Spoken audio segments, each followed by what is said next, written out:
ada obatnya. Menyambung harapan itu ya satu-satunya vaksin ini gitu. Di luar ini kita kan nggak ada upaya lain. Kalau kita mau membunuh virus dengan protokoler yang ketat, tidak melakukan gerakan selama kurang 14 hari, sebenarnya virus ini bisa mati. Tapi bagaimana kita mengatur sekian miliar manusia supaya nggak bergerak? Nah ini yang jadi dari sisi sudut pandang kita sebagai katakanlah politisi fraksi politisi PD Perjuangan, harapan satu-satunya adalah kita dengan vaksin ini. Optimisme harus kita bangun. Kita harus percaya bahwa vaksin ini adalah solusi untuk menyelesaikan persoalan ini. Jadi itu menurut Bapak berharap dengan adanya vaksin tersebut lah ya, supaya ya, karena ada obatnya tersebut lah ya Pak ya. Ya. Dan hanya ini harapannya. Iya, hanya inilah harapan tersebut. Ya, gitu. Jadi Bapak yang pro dan kontranya gimana terhadap vaksin tersebut? Saya kira pro kontra. Yang pro vaksin tentu orang yang punya pemikiran yang baik soal bagaimana menyelesaikan ini.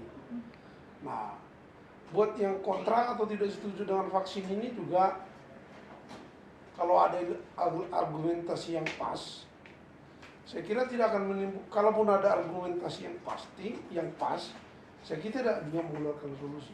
Terus kita tidak bisa kalau vaksin itu sifatnya kan sudah bisa menjamin orang akan kebal imun, kemudian ini akan selesai.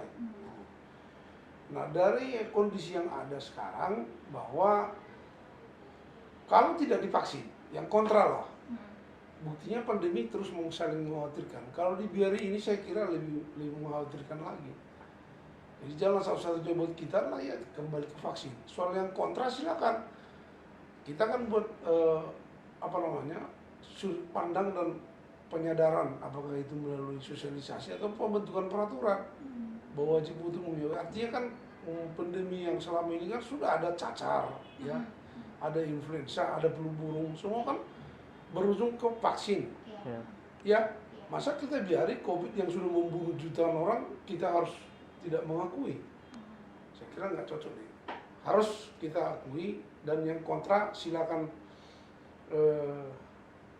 merubah sisi pandang supaya semua kita bersepakat membunuh virus ini supaya generasi kita selamat. Itu saja. Mungkin yang terakhir ya Pak ya.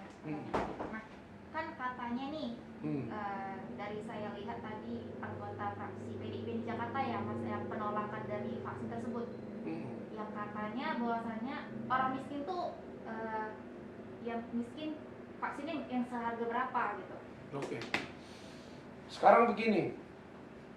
Pertama, sudut pandang soal pro dan kontra. Itu kan aspek efektivitas efektivitas penggunaan vaksin dikombin dengan persoalan ekonominya, ya kan? Saya kira ini harus dicari jalan tengah. Sudut pandang kita bahwa aspek kesehatan, humanity, dan ekonomi itu harus diselaraskan, mencari solusi. Soal harga kan pemerintah sudah memberikan wacana bahwa seluruh vaksin akan diberikan kepada masyarakat. Soal harga sepertinya tidak memberatkan lah saya kira.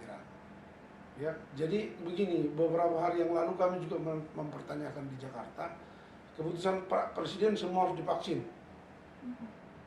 dan negara akan membiayakan begitu. Tapi juknisnya kan belum turun, kita tunggu dulu. Nah, ketika saya perdalam waktu itu ketika panel di depan pembekalan anggota DPRD Sumatera Utara di sana, jawaban dari pihak BNPB yang menjadi koordinator penanganan COVID ini, kita menunggu petunjuk teknis. Apakah vaksinnya aja yang gratis, yang suntikannya, ya kan gini kan, vaksin itu kan vaksin, ini speed ya toh. Nah, terus apakah ini ada administrasinya atau tidak, kita tunggu petunjuk teknis dulu gitu.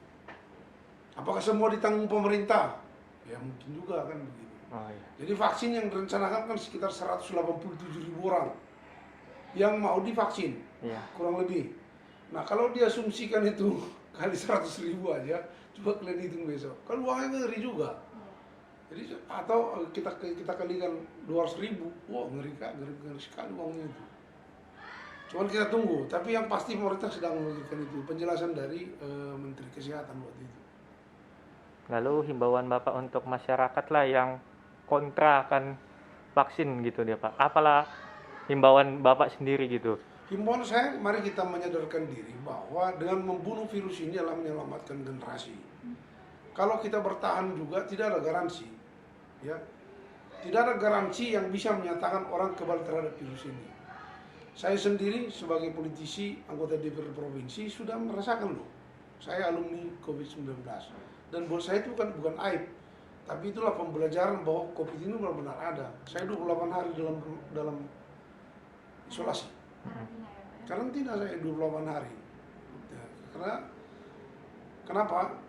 Secara otomatis saya akan menganjurkan seluruh keluarga saya supaya divaksin. Karena saya sudah mengalami. Ya. Oke, ada lagi? Lalu untuk Sumatera Utara sendiri Pak, kapan kira-kira vaksinasi akan dilakukan di Sumatera Utara ini Pak kira-kira? Vaksinasi sudah kita usulkan ke Pemprov supaya dilaksanakan secepat mungkin. Artinya kita tetap mendesak pihak Pemprov. Hari ini juga kita sedang membahas ranperda tentang penanganan COVID. Ini sekarang lagi berjalan. Termasuk juga aturan, terus penegakan hukum, kemudian metodologi penanganan masalah itu sekarang dibicarakan ini, sore ini. Dan direncanakan besok sudah diparipurnakan. Ya. Kita sedang konsen menunggu petunjuk dari informasinya, vaksin sebagian sudah sampai di sini. Tapi soal teknis pendistribusiannya kan menunggu tim penanganan juga, bukan kita, tim gugus.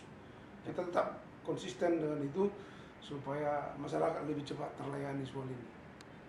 Oke. Mungkin itu aja dulu. Ya, oke, ya.